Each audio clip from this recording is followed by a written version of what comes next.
படிமா.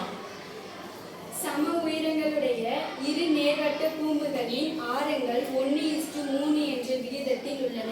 கூம்புகளின் உயரம் சிறிய கூம்பின் ஆரத்தின் 3 மடங்கு எனில் வலைப்பரப்புகளின் விகிதம் காண்க. Very good. சரிம்மா. இப்போ கொடுக்கப்பட்ட உருவம் வடிவம் என்ன வடிவம்? எத்தனை கூம்பு கொடுத்திருக்காங்க? இரு கூம்புகள் கொடுத்துக்கிறாங்க.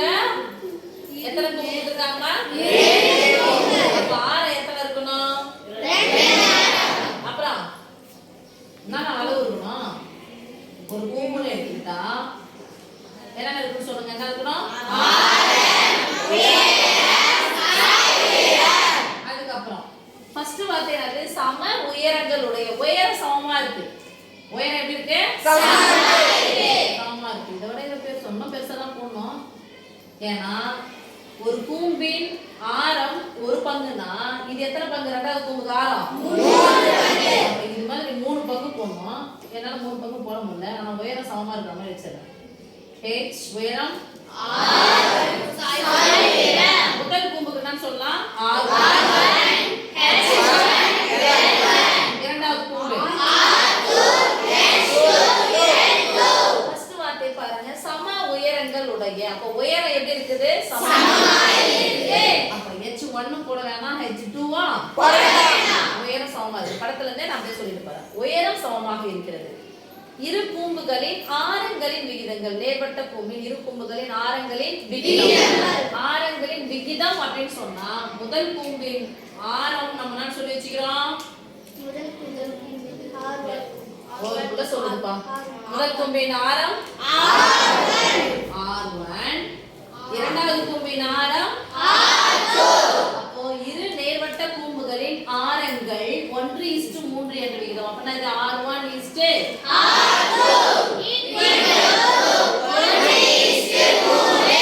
விகிதம்னா ஈஸ்ட்னா பை. அப்பனா சொல்லுங்க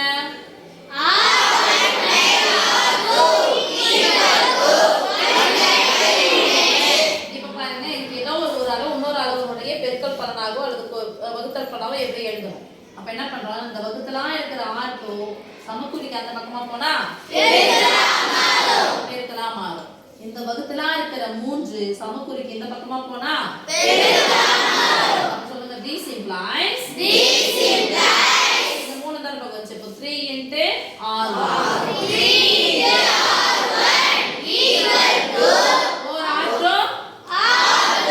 ஒண்ணு கூட எதை பெருக்கினாலும் அதே தான் கிடைக்கும். அப்ப R2க்கு பதிலா R2 எதனுடைய 3 மடங்கா இருக்குது? R1 இன் 3 மடங்கு. குரூப் எக்ஸாம்லாம் கேட்கும்போது பார்த்துட்டே இது ஒரு பங்குனா இது 3 பங்கு. அப்ப R2 ஆனது R1 ஐ போல எத்தனை மடங்கு? 3 மடங்கு.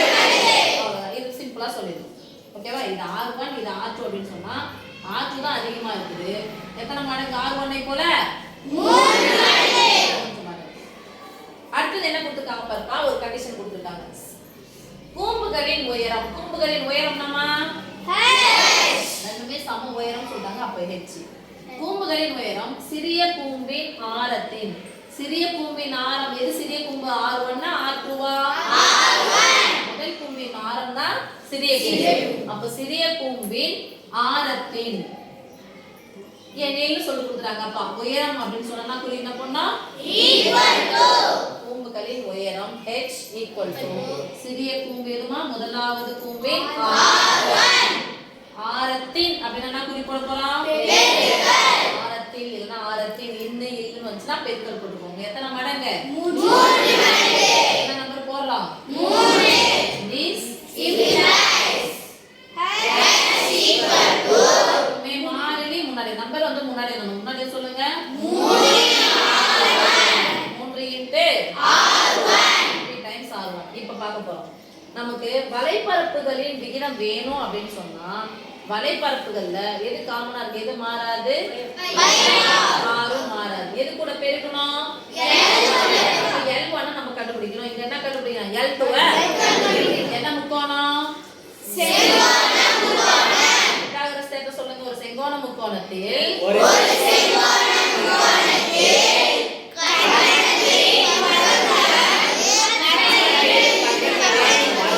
கர்ணத்தின்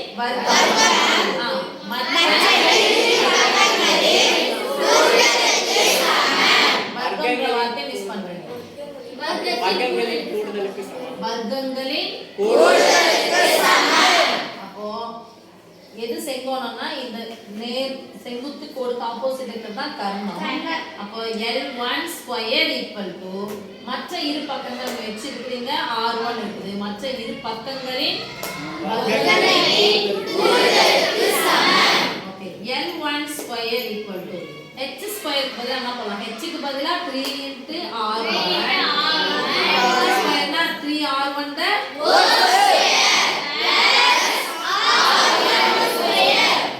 L1 ஸ்கொயர் ஈக்குவல் டு இந்த ஸ்கொயர் ஆனது 3 க்கு சொந்தம் 3 square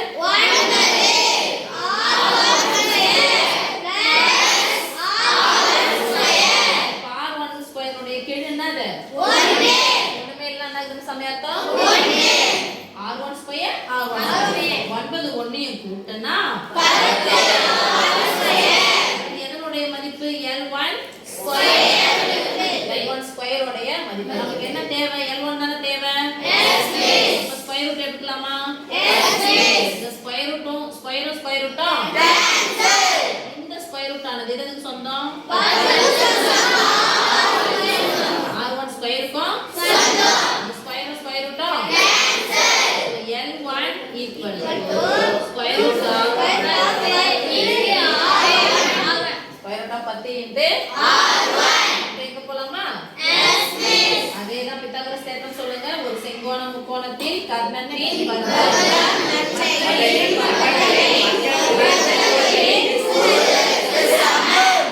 L2 square equal to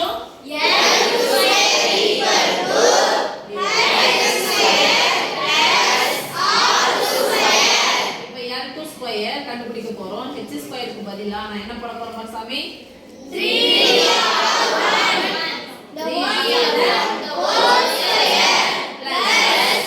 3R2க்கு பதிலா நான் என்ன போட போறேன்? 3R1 இப்போ ஸ்கொயர் ஆனது 3 க்கு சொந்தம் R1 ஸ்கொயர் 3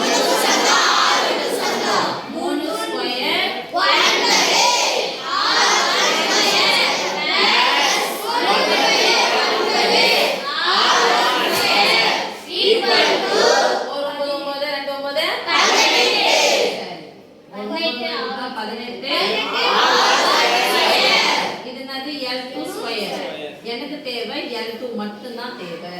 L மட்டும் தான் பெருக்க போறோம். π * R * L மட்டும் தான் பெருக்க போறோம். அப்போ ஸ்கொயர் ரூட் ஆஃப் எடுக்க போறேன். Square root of L2 equal to இந்த ஸ்கொயர் ரூட் ஆனது ரூட் 18க்கும் சொந்தம்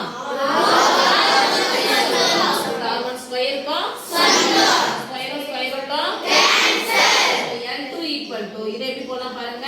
9 × 2 போலாமா? இன்டு R1 சோ ரூட் இந்த ரூட் ஸ்கொயர் ரூட் ஆனது 9 க்கு சொந்தம் 2 க்கு சொந்தம். நடுவுல பெருக்கல் போட்டுக்கோங்க R1.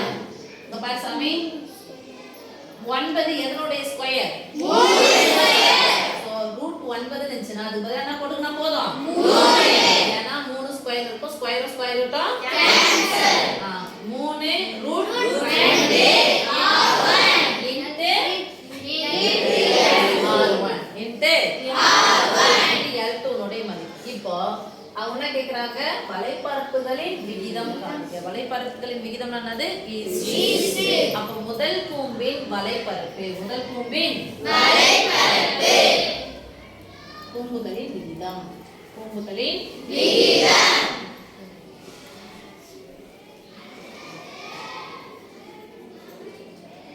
முதல் கூம்புனா சாமி சொல்லுவோம் வளைபரப்புகளின் கூம்புகளின் விகிதமா? கூம்புகளின் வளைபரப்புகளின் விகிதம்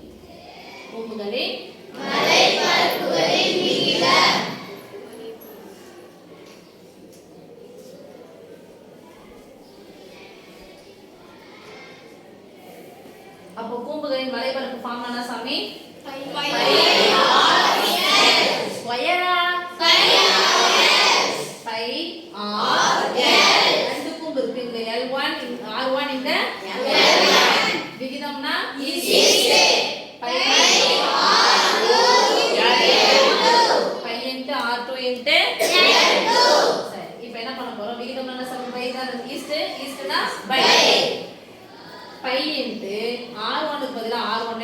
L1க்கு பதிலா என்ன கிடைச்சிருக்கு root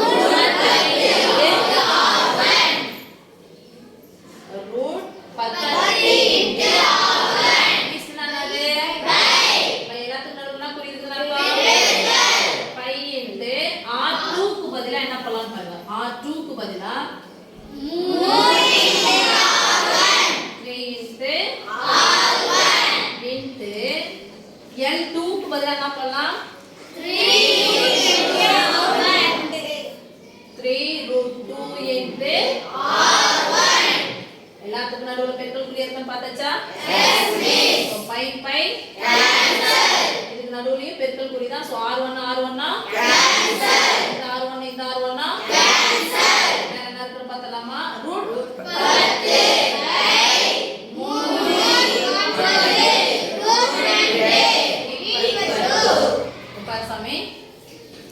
நல்லா தெரிஞ்சுக்கோங்க ரூட் 18 ன்னு சொன்னாவே 3 ரூட் 2 ஞாபகம் வச்சுக்கணும். அதேவே ரூட் 10 னாவே i2 10 இரண்டு பகா எண்களின் பெருக்கல் பலனாக எழுத போறோம். ஏன்னா இதுக்கும் இதுக்கும் சம்பந்தம் இருக்கு. கேன்சல் பண்ணலாம். ரெண்டாவது வாய்ப்பாடு 10 ன்னு முடிஞ்சா எத்தனை வாய்ப்பாடு? ரெண்டாவது. கேன்சல் பண்ணிடலாமா? Yes miss. i2 தான 10? Yes miss. i9 root 2. Root ஆனது 5 க்கு சொந்தம் 2 க்கு சொந்தம். சொல்லுங்க ரூட் i2